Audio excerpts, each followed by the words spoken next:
Hey guys, this is Savannah from earthandwater.co. Today I'm here with Endeavorance, who does a lot of things, and you have two podcasts going on. I saw the one, the Atlas Loom, which The is Atlas a Loom. yeah, that's a it's not story, world building, Yes. which is super cool. I think you mean world building like D&D and Yes.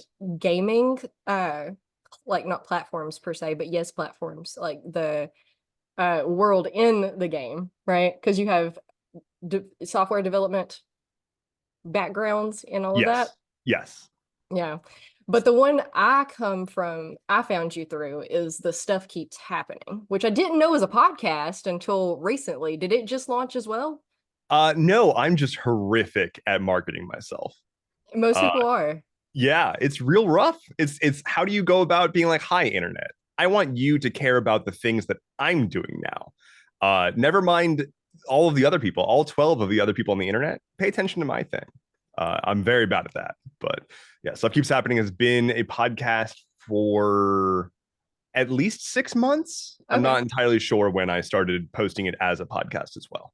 Okay. Yeah, because I saw you on TikTok doing your really quick, it's Happy Monday stuff happened, and then you go through it in like a whole minute, and it's really fun and not looming doom, which is great. I'm so glad I finally found somebody who could tell me like really quick points about what I need to know to, be a participant in the rest of the world and not completely have my head in the sand without ramping up all my anxiety.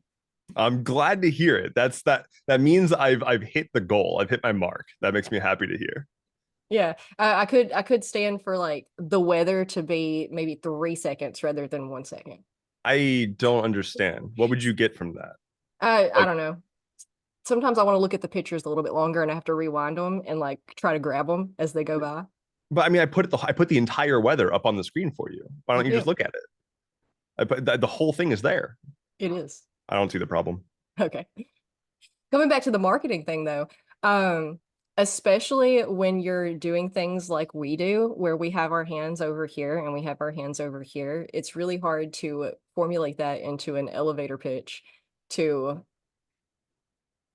I spent before I started doing Stuff Keeps Happening as like a series. Like I didn't start with that. That like came much later into my content creation journey and kind of transformed everything. But before that, I had so much trouble explaining what I do. People would be like, okay, what kind of content do you make? I'd be like, the best I could do.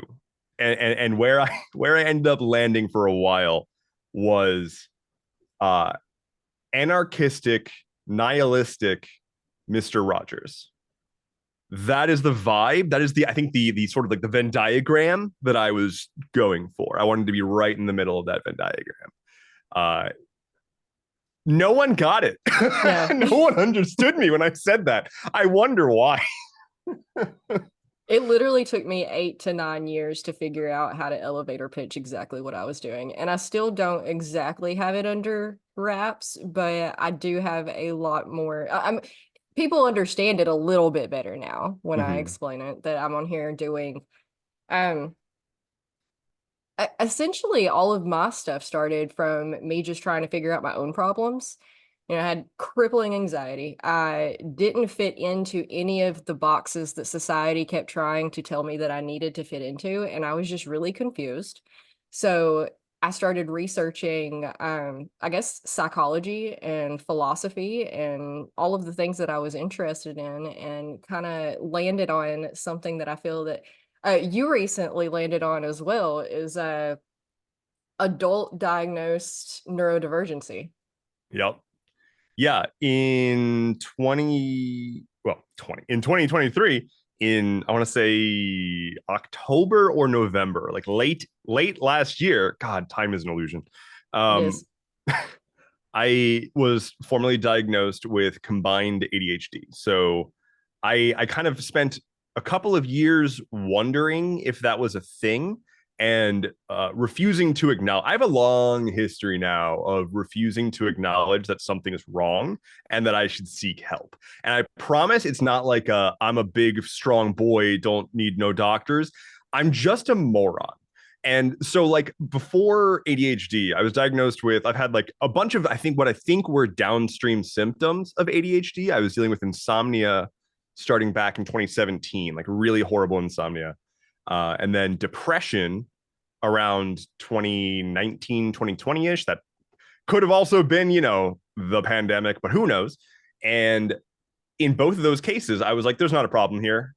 Yeah, I haven't slept for 4 days, but it's not because I have a problem. I just need to sleep, clearly. And then for depression, it's like, no, I know I'm like comatose on the couch, unable to do anything and having no motivation to get up and feed myself and take care of myself, but it's probably not depression. It's just in my head.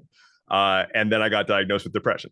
And then I got diagnosed with ADHD after a year of being like, it's not ADHD. I'm just having trouble focusing. I'm having trouble with motivation. I'm having trouble staying on task. Oh shit, it's ADHD.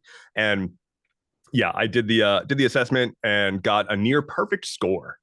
So pretty proud of that one. Uh, that's been a lot. Processing that has been a lot. Do you feel better knowing now? I feel as though I now can start to relearn about myself. Yeah. And that is going to be, I think, my biggest theme for 2024 is exploring what the hell it even means to be me now. Because one of the biggest issues that I run into, and I'm sure that like everyone, especially people who get diagnosed as an adult with any kind of neurodivergency, is realizing just how much of my life was masking. And Mm-hmm. I know that people would say that word, and I just assumed that again, it didn't apply to me because it's not an I'm too special for this stuff to apply to me. It's an I'm not special enough for this stuff to apply to me. It's like, why would it apply to me? I'm just some guy. Um, but yeah, realizing the character I've been putting on for everybody and the things that I have suppressed, these social interactions that I have learned to navigate and learned the script for, and didn't realize that wasn't just normal and a thing that people do. Turns out you don't have to have a checklist in your head about how to properly optimize every given social interaction. That's not a thing that everyone does. News to me. Yeah, yeah, me too, kind of. And yeah, so exploring what life looks like without a mask is what I'm very interested in right now in my life, and have no idea how to do that. Like, I am so ill equipped to answer the question, who are you? I can tell you who the version of me that most people in my life expect to see when they see me is. Mm-hmm. I can tell you the version of me that I have to put on to prevent raising alarms with people who are in my life just in general. Mm-hmm. Couldn't tell you who I am underneath that. That's going to be a project. It is. It's a lifelong project too, because we're always changing as well. Every piece of information we come in contact with, every world news thing that happens, every interaction with people and books and entertainment, everything affects us in a different way and changes us just a little bit, tweaks the scale a little bit more. And it changes back, it oscillates too. It Like at does. least like literally 2 nights ago, I rediscovered a cache of music that I made like a decade ago. I spent a little while like messing around as a DJ, just hobbyist, not professionally. What genre? Yeah, mashups, like Okay, lots of like hip hop, rock, pop mashups. cool. I really love just taking samples, throwing them together, and making a new song. Love it so much. And I discovered a big trove of old mashups that I did back then. And I know that I have stumbled upon these files, once every few years. And most of the time when I went back and re-listened to this old stuff, I was like, this is terrible. This is horrible. What was I thinking? But this time I was listening to it, I was like, this slaps. This rules. Like, it's got rough edges. It's got some problems. It's got stuff that doesn't work. But it was 10 years ago, and this rules. Like, it's just cool this exists. And I'm so happy that I've kind of come back around on all of that, because it's so nice to go back and look at something you did in the past. Almost exclusively, I look at my past and I wince. But to be Yeah. able to look at my past and engage with it in some capacity and feel good about it, like, that's rare, and I'm going to hold on to that one for as long as I can. I do a lot of digital journaling too, and being able to go back and see entries, like multiple entries from the same day of a given, years Yeah. back. It's been awesome now that I'm like 3 or 4 years into it to be able to see like, oh, on this day, like in 4 different years, and see how I kind of grew throughout all of that. Change is weird. It's a spiral. And we we really get hung up on that too because the spiral makes us feel like we're not making progress, but when you Mm. do the journaling and you have the records that you can look back on and you can see where you were there versus where you are now, you can kind of see where you are progressing. It's just you're coming back in on yourself because it is all about an extension of yourself, like coming back to the music. Just imagine if you just kept going with that, how much you would progress, and then you'd be able to look back 20 years later and be like, wow, I was such a noob, but here I am doing all of this. Yeah, I've worn a lot of hats throughout my life so far, and well, I mean, I've worn a lot of beanies throughout my life I so saw your far, and pinwheel hat you got recently. yeah, oh yeah, that's actually right here in the background if you're seeing the video. Um, it's it's hard to know where you're going to be in the next, for me at least, in the next week, let alone year, let alone decade. And I never would have thought a decade ago that I would not even be in tech anymore. For those who don't know, I my career up until like 6 months ago was tech. I was working in tech for like 15 years, and to not be doing that now is very unexpected and bizarre, but like in context, absolutely. Yeah. At the same time, you are still doing that because it's Yeah. just got a different mask on. Yeah. Yeah. I haven't lost my love for the what do I even call it? The craft Mm. of building software. I like programming. It's fun. It's practical. Literally today, talk about neurodivergence. Whenever I have to go on a trip and come up with a packing list, it's just impossible. I can't do that. It's so hard, and it's the same thing every time. You would think that I could just pre-write a packing list, like a master packing list, and pull that up when I go to pack for whatever trip and modify it to fit the trip. To Mm-hmm. me, that is as much, if not more, effort Mm-hmm. than making a new list every time. And so, literally this afternoon, I was a little bored. I had an idea rattling around my head. I wrote myself a little program that asks me some questions about my trip and produces a packing list. So it took a lot of effort. I had to like think through all the different types of packing lists I might have, but all that upfront effort now means that for future trips, I can just say, here's how many days I'm gone. Here's the weather I expect. Here's the mode of transportation I'm going to be doing. Do you or do you not need your laptop? Stuff like that. Is this going to require professional contacts? So I need to like bring my business cards, stuff like that. And then it just dumps out a complete packing list based on all those questions. And like that's great. It's so cool that I can do that. Completely useless to literally everybody else on the planet, I don't but know. I like it, I and mean, it's if going to it's help me a lot. tailored specifically to you, then it It's probably tailored is. specifically to me. Yeah, Yeah, yeah. No, but I that's a good idea though to expand upon because I agree completely. I've tried to make so many lists and I pull them up on Canva and I'll make a really nice pretty list, but then I end up with like 15 of them because okay, so now I have a list for kayaking. It's just a day trip kayaking. Oh, is it just the grown-ups or are the kids going? Are we camping? Okay, are we taking the camper camping or are we primitive camping? Because we do both. Okay, if we're primitive camping, are we packing everything on the kayaking camping or are we having a station like so we can bring the big tent and stuff because and it's just a lot. yeah, yeah. That I it's fun that you mentioned camping. That's one of the questions is like, what type of trip is it? Are you going to be staying in a city, in a rural area, or are you going to be like straight up camping? And that changes between like, do I need to bring like a first aid kit, or do I need to bring earplugs for like traffic noise or something? Like each one has its own necessities, and that these are all the things that I have to think through before I can actually start packing. And I just don't like to overpack. I'm not the kind of Neither. person that's going to pack like a massive. I don't check bags if I can help it at all, Mhm. and I don't want to. I want to pack as little as I possibly can to be as comfortable as possible, and so I want to optimize for that every time. And striking that balance is exhausting. So It is, and it's hard because Underpacking is so easy to do. That's what Mm-hmm. we hit most of the time. It's like, oh man, we didn't bring enough food. We didn't bring enough clothes. Yeah, I tried to remind myself that in those cases, if I'm going to be in like a town, it's like, okay, they probably have a store there. They probably have the technology. I can pick up a toothbrush if I forget that. But it's I'm going to be going to a lot more conventions this year, and so like because of that, I was just like, I can't do this that many times this year. I gotta give myself a leg up.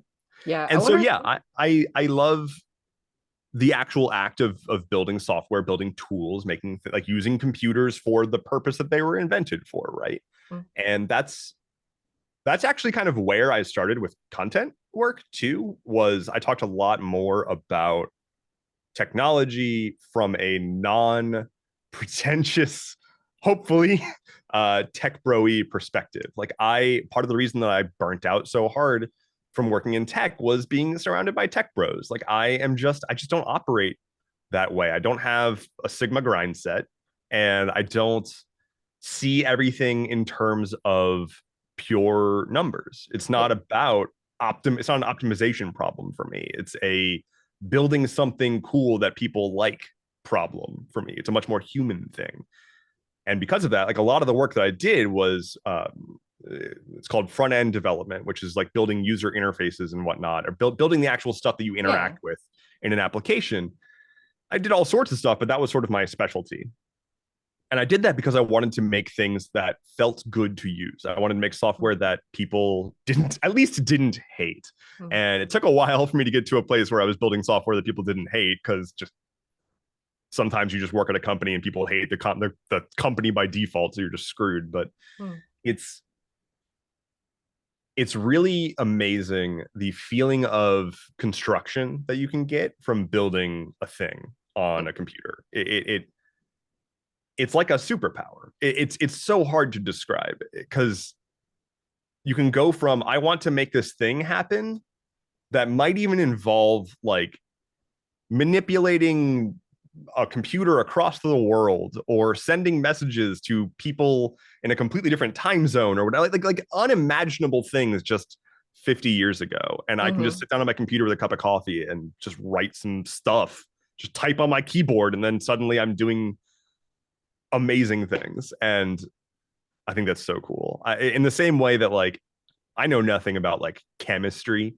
I wouldn't be able to like do cool like chemical reactions that produce fun side effects or whatever. Couldn't tell you how to make that elephant toothpaste stuff, but it's all a mystery to me. But I can sit down and make a website real cool. I feel the same way. I really like, MySpace is what got me into the Mm. coding and whatnot. We were making them Mm-hmm. all pretty and putting our songs on there and stuff. And then coming back to the world building, I really like the systems that we have to build to, for the marketing aspects. And I didn't like marketing. And I think that's what a lot of us have a big issue with is the disconnect because marketing essentially is just building these systems for the user. But it feels icky because it's been so icky for so long and like manipulative and greedy and just all of the wrong energy behind it. Mm-hmm. And I see a lot of that when I have guests on. And that's why I've been really particular lately in trying to formulate my systems to where I find guests that come on that don't have that ick factor. Because it didn't occur to me for the longest time until I had my own podcast and started having guests on, but they would come on for one subject or another. And instead of telling us anything about the subject, they would just spend their whole time selling, and they would give us a tidbit of information that told us absolutely nothing, and then they'd be like, oh, but I have courses on it, I have books on it, I have this thing that you can come to, the ticket price is this, and I'm just like so frustrated. Can I do the opposite? Yeah. I want to do the opposite. I'm going to plug, but this is the opposite. I recently started a mini project on my website, Endeavorance.camp, Yeah. where if you scroll all the way down to the bottom of the homepage, there is a button labeled Creator Resources, and I am compiling articles of things that I have learned that have not been particularly easy to learn that I want to help other people not have to go through.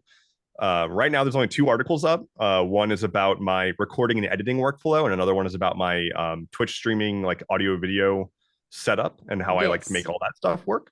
And it's not, there's no paywall. It's never going to be on a paywall. It's just out there. Like, people should have access to information that is not laden with ads and SEO optimization and all that crap. If you go on to whatever search engine and search like, how do I do creator stuff, you're going to find a million websites that are all like creatorhub.info and creatorbiz.biz. Mm-hmm. And And it's they're all all very these just like, generic stuff that doesn't actually yeah. tell you anything. Yeah, it's all like AI generated now too. It's all just like, the first 4 paragraphs are the same thing restated a bunch of different ways just to hook into the SEO optimization and SEO. The O in SEO is optimization, Mm. whatever. Search engine optimization. We really want to ATM get that machine. yeah, there you go. Which I get that people have to make money from stuff to be able to continue to do stuff, but there are ways that if you give content and information freely, people will recognize that, oh, if they're giving all of this away for free, imagine what they could possibly have behind the paywalls, if there are paywalls. But I am probably going to look up this streaming AV setup stuff because I have Twitch streaming. I don't do it often, and it's totally just for fun. I don't Probably nobody actually knows I do it. But me and my friends have been playing Call of Duty together for probably like 12 years, Nice. something like. And a few years I can't, it's part of the ADHD thing. They fixed it now. I say fixed, that's relative, but they used to give you these big breaks in between games, in between matches. And I couldn't stand to just sit there and like twiddle my thumbs or scroll on social media because you don't really have a ton of time to like get into anything else. So Mm-hmm. I started trying to figure out how to set up Twitch streaming so that I don't know, I could kind of show off my friends because they're good. I'm not.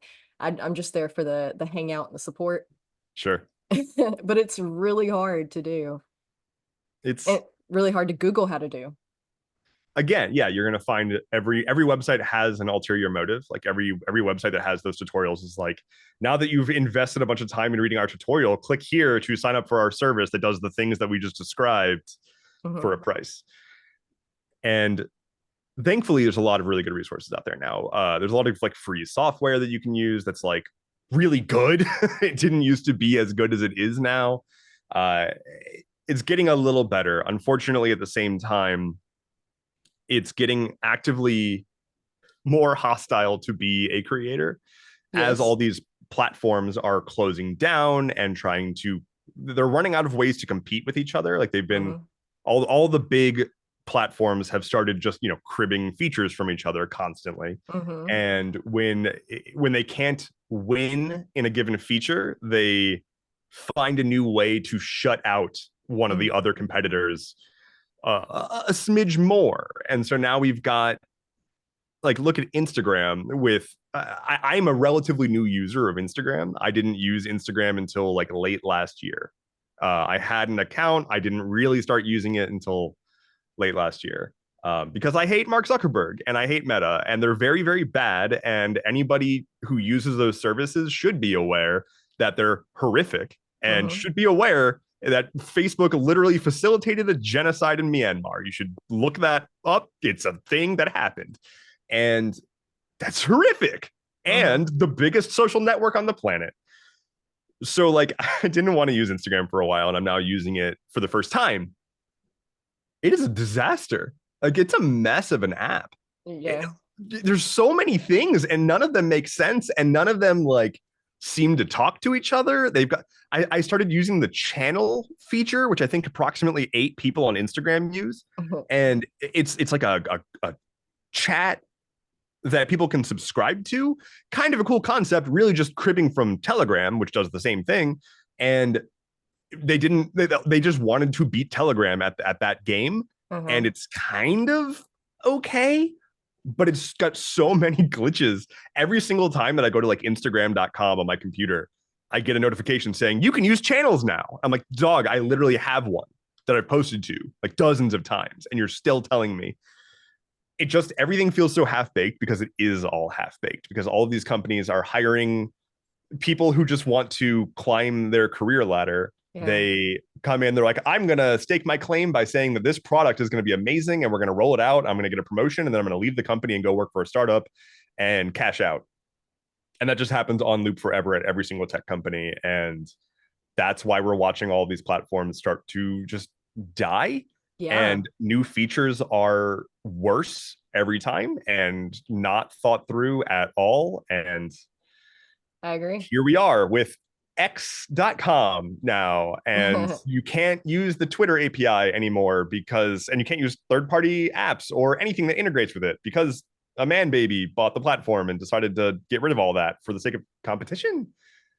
And then now other platforms are following through. And so it's just, we're watching the openness of the web go away because we've reached critical mass of most notable shit on the internet is owned by like one of four companies. Hmm.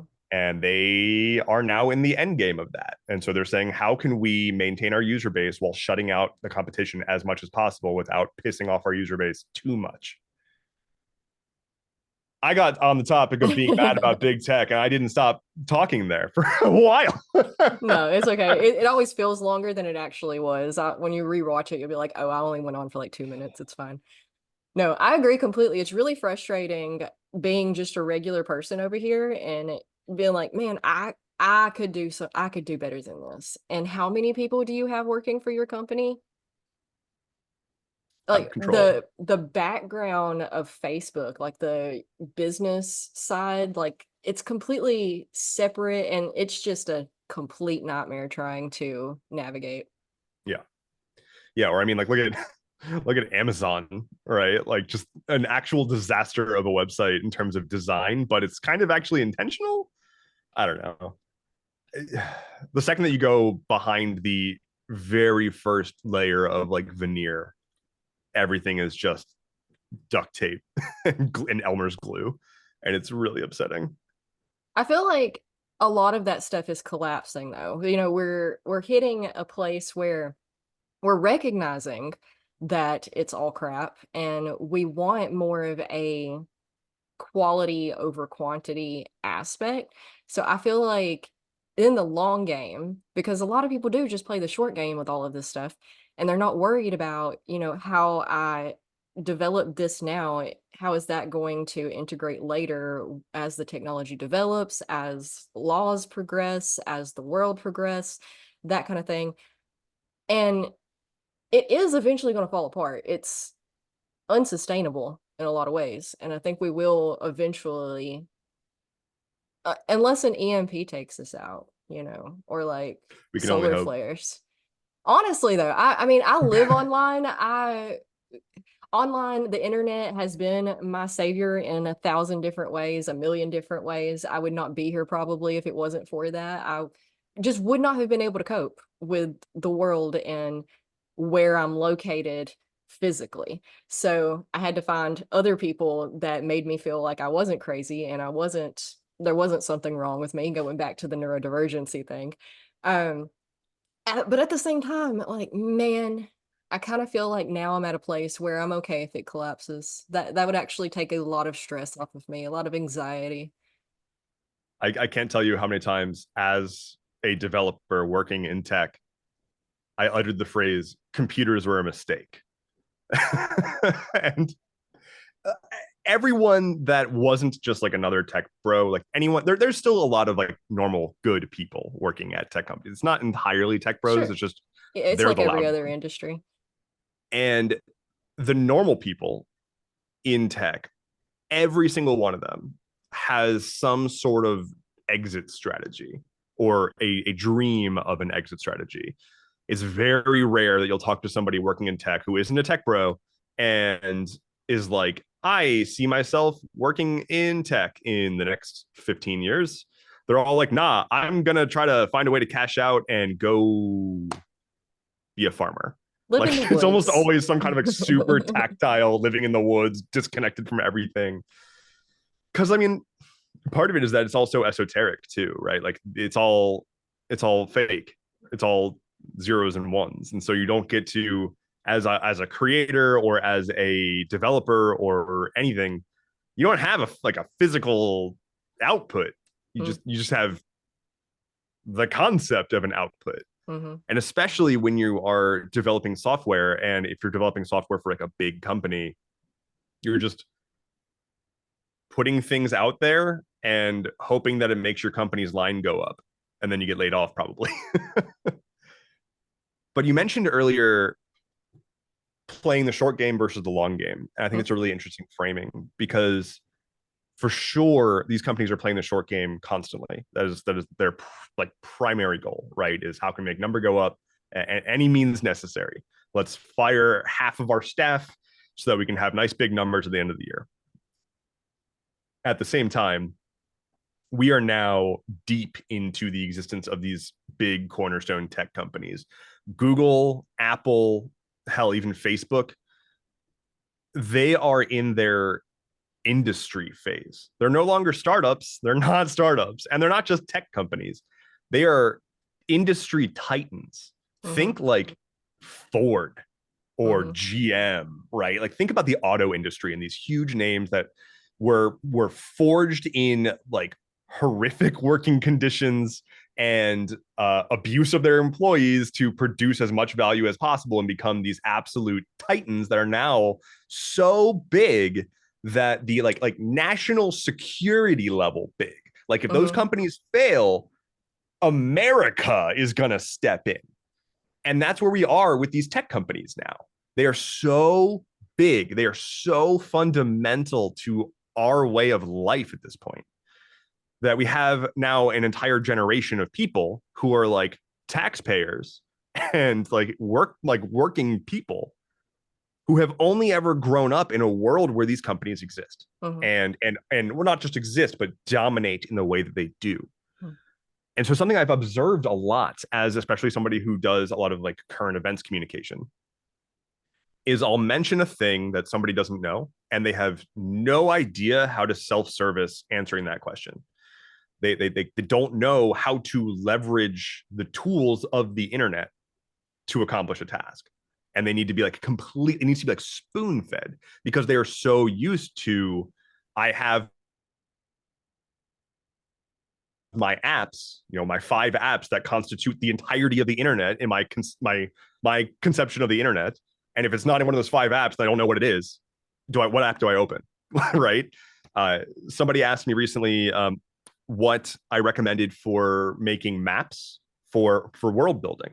Mm-hmm. And I said the exact name of the website that I used, the software that I used. I said, it's called blah. If you search it, you'll find it. They searched the App Store exclusively, the iOS App Store, and nothing else. And they came back to me and they were like, I couldn't find it. And I'm like, you absolutely can find it. I told you the name of it. The website is that.com. If you put that into any search engine, you'll find it immediately 7 times over. If you just did it in the search bar of like your phone, like the Siri search bar or whatever, you would find it. But you are programmed, you believe, your understanding of how the internet works is you go to the App Store and you download the app onto your phone. Mm-hmm. And if it doesn't do that, it doesn't exist.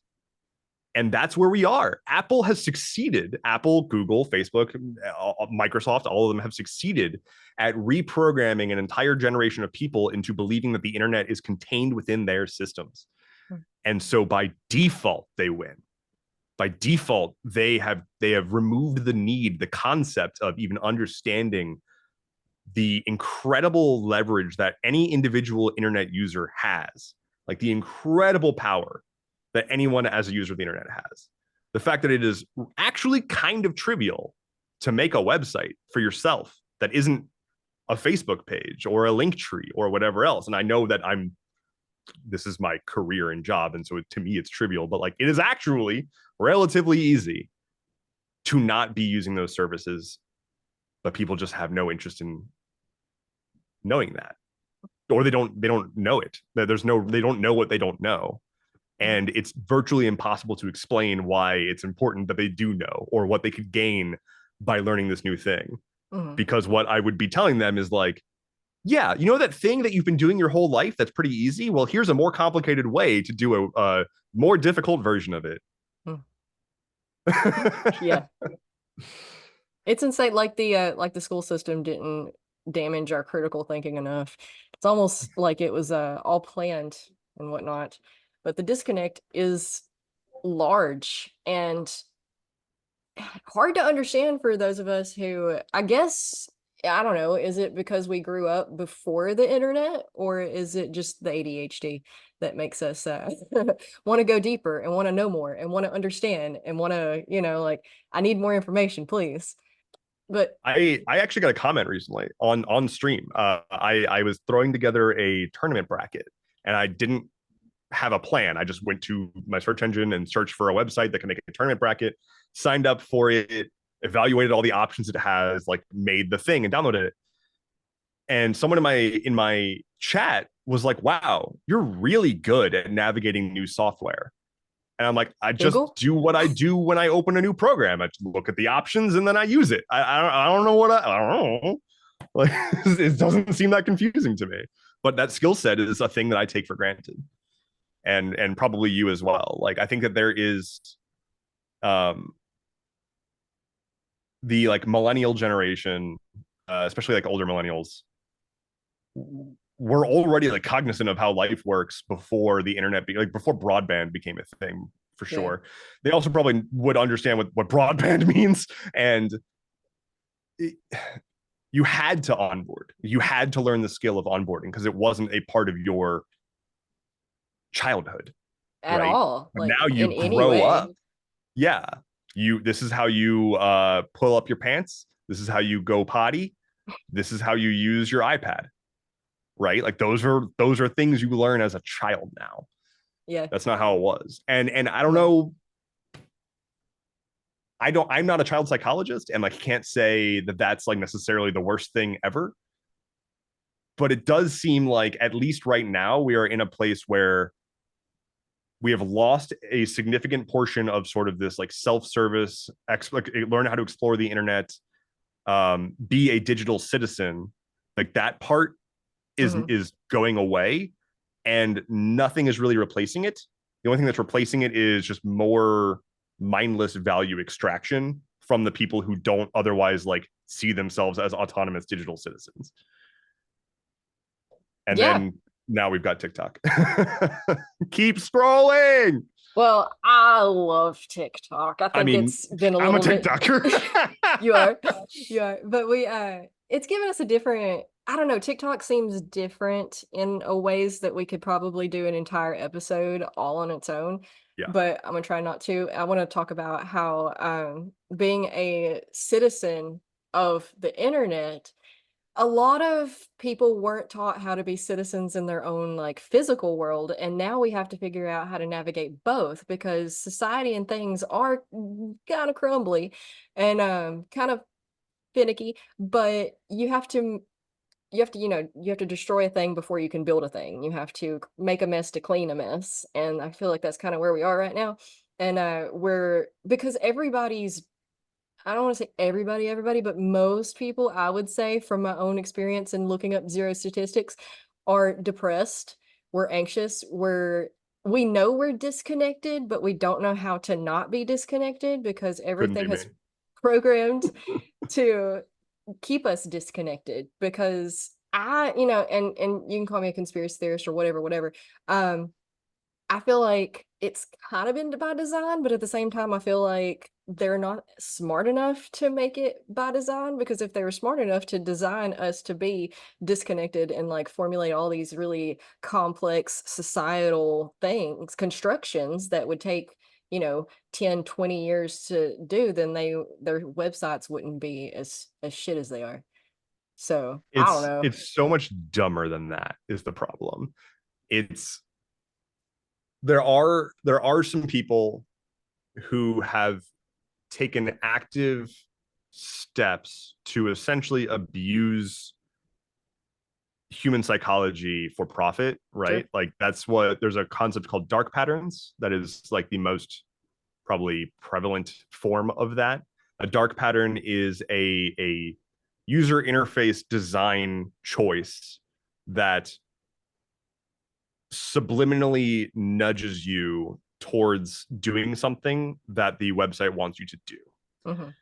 A great example, like the keynote example, is you get a pop-up, click here for whatever, and the X is super, super tiny and faded, and you can barely see it. And maybe you tried to click directly on the X and it just didn't work and it clicked on the ad instead. Like Mm-hmm. that's a dark pattern. That is intentional. That wasn't a mistake. Mm-hmm. And that's like a very small individual level. At the grander scale, there's, trying to make it like, take Apple, trying to do a walled garden, trying to make it as difficult as possible for third parties to come in and offer Mm-hmm. alternative services. You must use their services if you want to play this ball game. And for a lot of people, they don't care, because Mm-hmm. for a lot of people, again, Apple Music is music. Well, actually, for most people, Spotify equals music, but for a while it was Apple Podcasts equals podcasts. Mm-hmm. Again, now it's Spotify. And like the Notes app, that isn't just an understood thing. People use it's the Notes app. That's the app. And like, if you told people like, oh yeah, I use a different Notes app, they're like, there's a different note. It's just a note. It's just Notes. What are you talking about? Like, they've they just want to keep you in their ecosystem, and Mm-hmm. they are, aside from that, largely just doing the same playbook over and over again, because it's just the same executives from every company, Mm-hmm. just doing a little bit of a jumble every year, landing at a different company and being like, well, it's time to do the same thing that worked at the other company, but here, which is why we've got the same feature set everywhere and they're all broken. Yeah. So now we, the people, have to work on building a world, right? There's a really interesting, I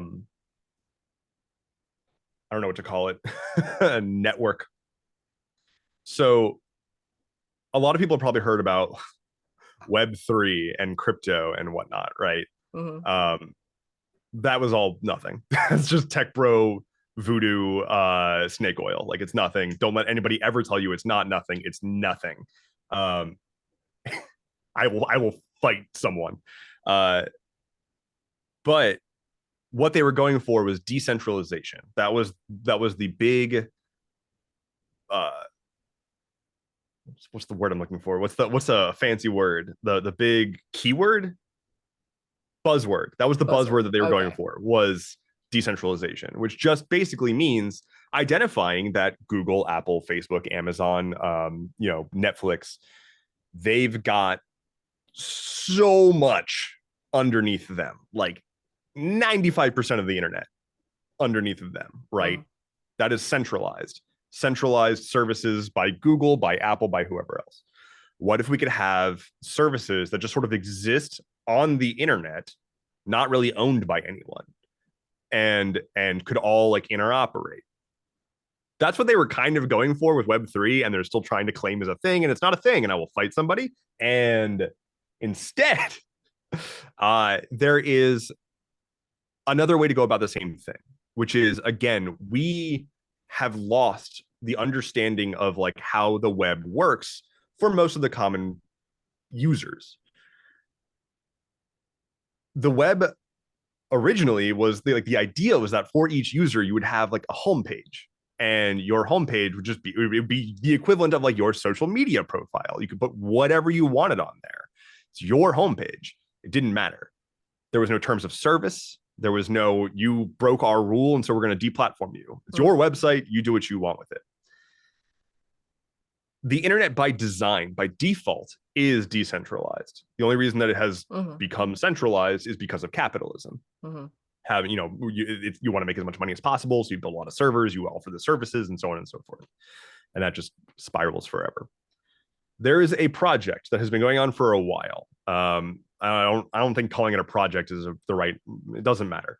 If you've heard of Mastodon, Mm-hmm. Mastodon it's most known as just like a Twitter competitor, Mm-hmm. right? That's essentially what it is. It's a microblogging platform, but it's a lot more than that, and it's a part of a much broader ecosystem than that. What Mastodon is yes, a microblogging system but it connects to this thing called the Fediverse, which is federated universe. Mastodon uses a system called ActivityPub. This is getting the No, names it's are good. bad, It's fine. but ActivityPub is a system that allows social networks to interact with each other, essentially. Okay. It allows me to be over here on my own little server somewhere on the internet, publishing status updates, and then you on a completely different server elsewhere on the internet, on Mastodon or any service that can integrate with ActivityPub, can follow my updates, can like, can repost, can reply. Anything that you would do like on Twitter or on Instagram or whatever, you can do via ActivityPub. And here's where it gets really, really cool. Most of it right now is Mastodon. A lot of it is Mastodon out there. There's just a bunch of different Mastodon servers. They all talk to each other via ActivityPub. They all interconnect. So you have a theoretically unlimited number of individual communities that self-govern. Again, they're not owned by companies; they're owned by the community often. They can make their own rules, their own terms of service, and you post stuff on your server. Other people can follow you from other servers, and it all integrates, and that's cool. But there's also other services beyond just like Twitter clones that support this same thing. For example, there's a service called PeerTube, which is a peer-to-peer YouTube alternative. It is a way for people to host their video and have a video player, just like YouTube, but it integrates with ActivityPub. So I could follow one of my favorite video creators from Mastodon and follow their video feed, which will show up in my Mastodon feed as posts, and I can reply to that to comment on their video. And that integration just works. WordPress, the most popular blogging platform, it now integrates with ActivityPub. So I can follow a WordPress blog and get their blogs in my feed. And again, like, boost, reply without ever leaving Mastodon. And that is because it's built on top of open protocols using systems that have already existed for 30, 40 years on the internet to lean into the decentralized nature of the web and create a way for essentially communities to try to reclaim their social side of the internet. And that is extremely appealing to me. That Yes. maybe not necessarily, I'm not going to sit here and say that we've done it. I'm not going to sit here and say we've captured lightning in a bottle and we've discovered alchemy and this is gold. But this is the best we've got right now, and it's in the right direction. Yes. And so I'm really excited to see where it ends up going. So am I. Something kind of spooky is that Threads, Meta's new competitor to Twitter, Yeah. Threads wants to integrate with ActivityPub. They Okay. want to support ActivityPub. So in theory, anybody on any Mastodon server could follow anyone on Threads and vice versa, and they could cross interact. I'm cautiously optimistic about that choice. Yeah. We shall see. Just because it's meta. Just because it's meta, I don't trust them. I don't trust their intentions. No, I love that. That sounds like my paradise, my utopia right there. Because here I was thinking, like, I didn't know any of that existed, but super glad that I do now, and I'm going to go check it out because that would make things so much easier, so much better on just humanity as a whole. It would help us with the community aspect of collectively figuring out what world we want to build together next, because that's what it takes is cooperation and collaboration and us talking about it and discussing it. And the more we talk about it and discuss it and make all of the things known that we want the future to look like, the more we will be propelled in that direction, rather than, years and years and years ago, I was getting into politics and stuff because, I'm a citizen of the world, and I figured that my responsibility was to know about what these things were. And I was just so distraught. And I started thinking about it. I was like, oh my gosh, I saw myself eventually ending up in politics solely because I didn't trust anybody else and I knew at least I had good intentions. But good God, I hope that's not what happens. It's not going. I've decided. I've grown out of that. I know now that the politics won't have me, for one. But I'm glad that there's these other things, because the people, bringing the people together is what we need Yeah, to move forward. Which I feel mutual is what aid. TikTok's done a lot for. TikTok is an interesting case. Mm. Um, if you are on the right spaces in TikTok, it feels as though it is facilitating the revolution. It does. It Yep, can sure does. really feel that way.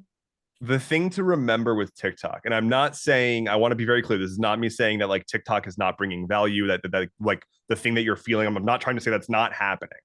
People have absolutely opened their eyes, learned a lot, dove into places they never thought they would be. I wouldn't be here if it wasn't for TikTok. I'm literally only doing content creation because of TikTok. So it's not like I'm saying that TikTok hasn't done a whole lot for people. But you do also need to keep in mind that for each user, there is their specific niche. Mhm. And so for every super thoughtful, open minded, pushing us forward, consider how we could completely rework society, like niche and video and creator and comment chain, there is someone on the exact opposite side being served completely inverted content, feeling the same way, saying, wow, TikTok has really allowed us to connect with each other and has opened my eyes. It's time for a revolution. Let's take out the leftists. You know, like that's also happening. I agree. And it's kind of spooky. Do you know who Tristan Harris and Asa Raskin is? I do not. Okay, they did an episode with Joe Rogan recently on AI and the tech world and how it has been formulated to give you the feed that promotes the most reaction from you so that you stay there longer. Yeah. And one of these guys, I don't remember which one of them is the one who created Infinite Oh, Scroll. yeah. That guy. Yeah. Yeah, but not for social media. He was doing it for like web pages. Mhm. And then just kind of got taken. And he's become, because he feels like his creation got taken and made into something detrimental for the world. He's gotten really passionate about trying to speak up about the dangers of not only that, but AI so that we can kind of a little bit of backtracking in the damage that we've already done to society and people, but also trying to not perpetuate the problems, Yeah. especially with AI. And, it's so new and it's so explosive and it really is taking over everything. It's in every single, just day by day, every single day almost, I get another notification that another interface that I'm using now has an AI uh, attached to it I in have some way. so many I have so many words about that. I bet you do. I don't know if I even want to get started. We have like 10 or 15 more minutes if you want to. I'll just say, instead of going on like a full AI rant, because like you can start at AI and you end up in, it's a cult all the way down. Like actually I should say all the way up. Like the people at the top of the tech world, and especially in the AI world, and especially in like the crypto and AI world right now, are literal cultists. They are in a cult. It is not, I am not joking. This is not a conspiracy theory. This is just, it's just, yeah. If you've heard of like effective altruism and now effective accelerationism, like it's a cult. And all the while, all of these people are essentially, there's just like a bunch of rich, self-centered white dudes who have more money than anyone listening to this podcast could possibly imagine, and they need ways to make that money turn into more money Yeah. because that's the only way they can reach climax. And all they do is seek what the next big buzz is, and that big buzz right now is AI. And so Hmm. there is just essentially an unlimited amount of money available for people making AI startups and for people investing in AI. And much, much dumber, no one's actually doing this. Like, it's not like a bunch of people are coming out with AIs. It's not like every one of these companies is coming out with AI. It's all the same one. It It's is. all Chat GPT. Hmm. It's all Chat GPT. If it's not Chat GPT, it's one of like a couple of other very like lower quality, much less important ones. But like GPT, which powers Chat GPT, is available as a service to be consumed by other businesses to produce their own AI. Hmm. And so it's not even that they're doing anything. They're just repurposing the same thing over and over and over again because one company made a thing that can kind of sometimes in the right conditions sort of almost successfully replace a human worker. And so a lot of these tech people and business owners are salivating at the mouth at the idea of being able to get rid of more workers Yeah, and it save cuts more money. costs, cuts labor costs for sure. I love it. I love to play around with AI, and it's totally cannot replace people. That's been a big thing is that people think they're going to replace jobs, and they may. They still need some supervision right now, though, so we're not there yet. They're going to Thank replace God. jobs before they're ready, and it's going to be disastrous. That, And they're already doing that. yeah. And like I was on Threads recently and saw a person unironically calling themselves a writer, like a journalist, and they were posting a thread about the things that they have learned to optimize and get the most realistic readable articles to be pumped out by ChatGPT. And so they're like, if you're also a writer and you want to get the most realistic articles coming out of ChatGPT, here are some tips and tricks. And all the replies were just like, or you could just fucking write an article. Like, you say you're a writer, right? Like you could write an article. And somebody else was like, one random commenter made a very salient point. If you couldn't be bothered to write this article, why should I be bothered to read it?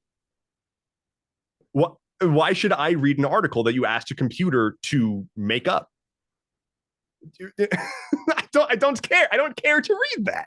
It's not going to have anything in it that's interesting. It's going to, at best, be kind of fanciful Mm, and almost definitely be incorrect. yeah. It's a mess.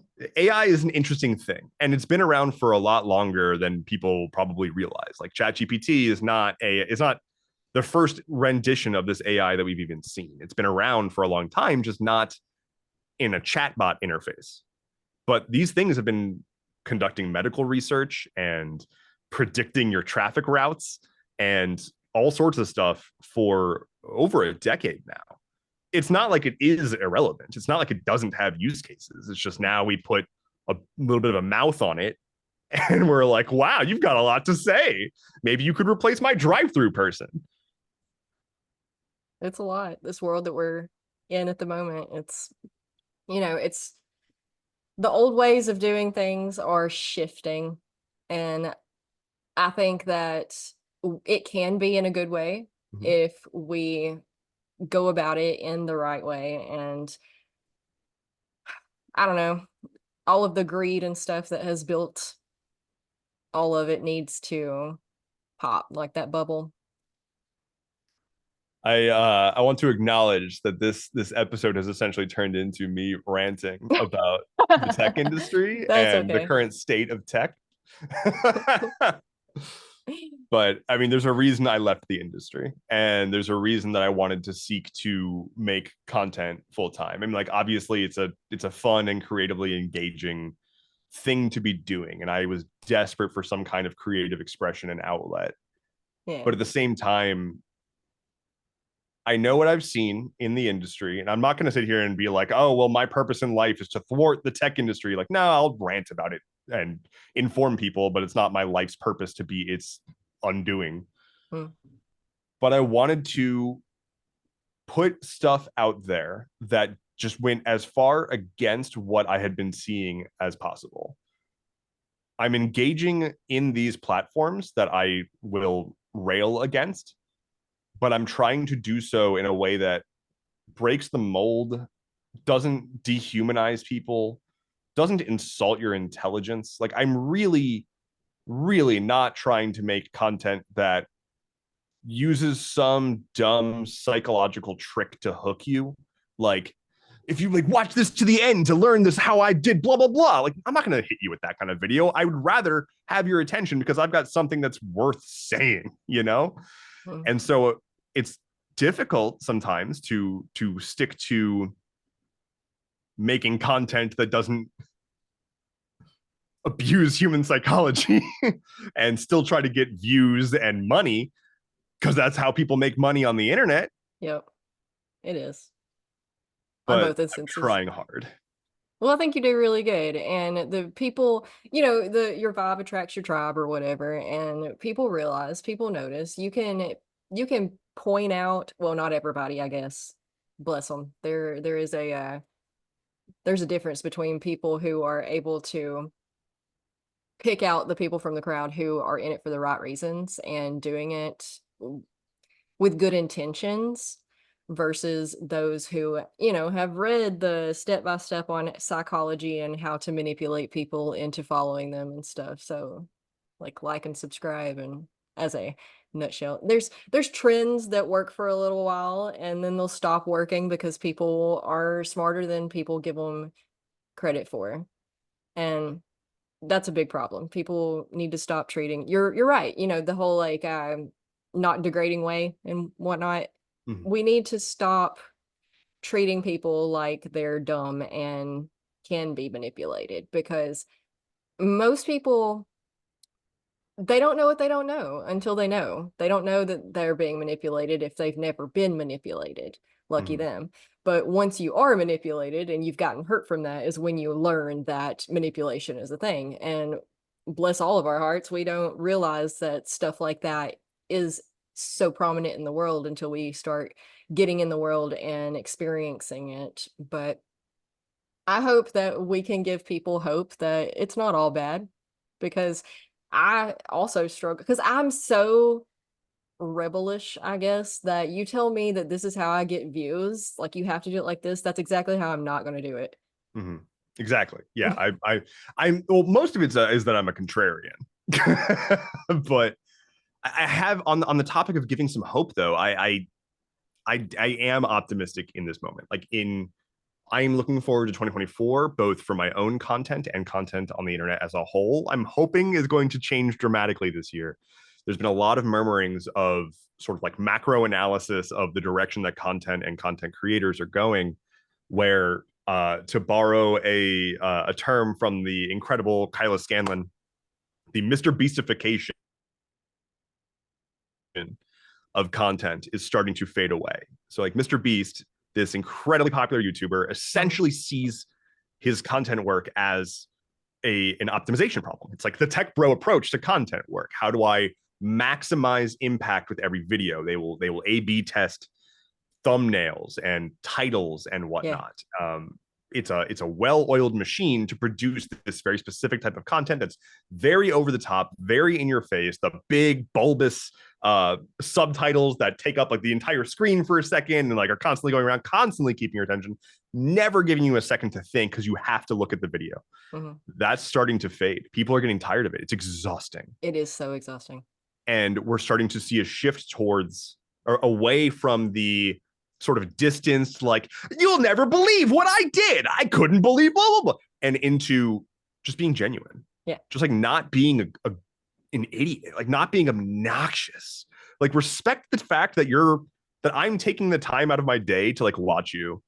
And like, can you Mhm. just be a person? Like, I just Mhm. want to feel as though I'm not a product of this social network and that you have made this thing to hold my attention. We're now aware of these psychological tricks. And so Mhm. it's demeaning. It's insulting Yeah. when you do it to us.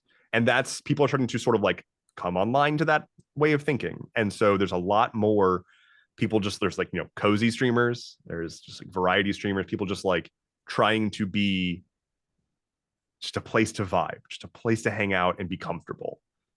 That's what I'm trying to go for increasingly. And I'm really optimistic that we're going to see more and more of that, and that we'll have less and less of the in your face, market tested version of content. Thank God. Yeah, I'm more of a mellow person for sure. I can't be loud and in your face if I tried. It's just not who I am. I'm more of a low vibe type thing. But yeah, I agree. I really enjoyed all of this. I'm glad that you came on here and talked to us about something different for a change, because, you know, little variety from time to time. The types of people that are in my industry, and that industry being like the healing, personal development, spirituality stuff, they all have kind of the same energy, and it gets kind of old for a little while. Like I love them. I don't mean old like come on do something new. I mean like I'm talking about the same things every episode and with the same energy. And I am a huge nerd geek, and I'm just trying to find other huge nerd geeks that we can talk about this kind of stuff with sometimes. So I really Absolutely. appreciate you taking the time to come tell us about the tech industry. And I really think it's important that you keep talking about it as a person who has been on the backside of it, to kind of tell us, we got to bridge the gap between the closed doors. Mhm. Yeah. I mean, one, thank you for having me on. I'm thrilled to be here. It's been an absolute blast. And yeah, it's like I said, there's a lot of people there who are working in those jobs who are just very normal people. It's not entirely tech bros all the way down, but the problem is the normal people are the ones like me that are going to bounce. They're going to get out of there eventually because they've got a moral compass, and they look at their company and they're like, wow, all we're doing is extracting value, and next year's goal is to extract more value. Mm. And that's not what people want. It does It's not, that not. doesn't bring a service to the world. It doesn't. So the more people realize that, like, tech will not save us, that is not how we fix the world. There is not a solution that's going to come out of Silicon Valley that's going to repair this planet. And the I, sooner we realize that, the better. I agree. We need to turn our attention towards camping and kayaking and Camping, gardening, kayaking, love it. farming. Yes. Mutual aid, direct action, help each other, help your neighbors. Yeah. Community building, not only online, but in person too. I know it's scary to go talk to your neighbor, but say hi. It's Yep. okay. They're probably not going to bite. They're probably not going to become obsessed with you and follow you back home. It's fine. Go learn your neighbor's name. Yeah. And next time that there's a power outage and there's no point in just sitting in the dark, you can go hang out outside and have a drink with them or something. Like, it could be that simple. And it is, God, I know we're at the end of the session here, but yeah, it is That's pretty good. wild to think about, like, how many people live in such close proximity to people they don't even know the names of. And And that's here just, we are, also lonely. Most of yep, us are just drowning in loneliness, yep. but terrified to talk to the people that they come in contact with. Couldn't be me. Me neither. I totally am just making all of this up from zero experience or knowledge or, yeah, yeah, that's okay. But yeah, so thank you so much. I guess we'll go ahead and wrap this up. We could always do another episode later if we wanted to. And Would love to. do you want to tell people how to find you? I'll link it Sure. nearby, of course. Absolutely. So you can use your favorite internet web browser to go to www.endeavorance.camp. I should probably make a easier to spell version of my website, but all of my stuff is linked to right there. You can check me out on TikTok as Endeavorance, Twitch, I'm Endeavorance TV. I think the main thing that I would plug right now would be the Atlas Loom. You can go to theatlasloom.com. It is a world building podcast. If you're at all a nerd, if you're into tabletop, if you're into fiction writing, if you're an author, really, if you have any reason to tell a story, I think you would probably enjoy the podcast. It is me and co-host Diana of the Rose, just talking about how to make worlds, how to go about fleshing them out, and whatnot. All the while, we also get off topic quite a lot. Hashtag ADHD.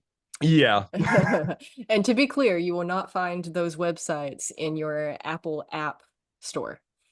you will not.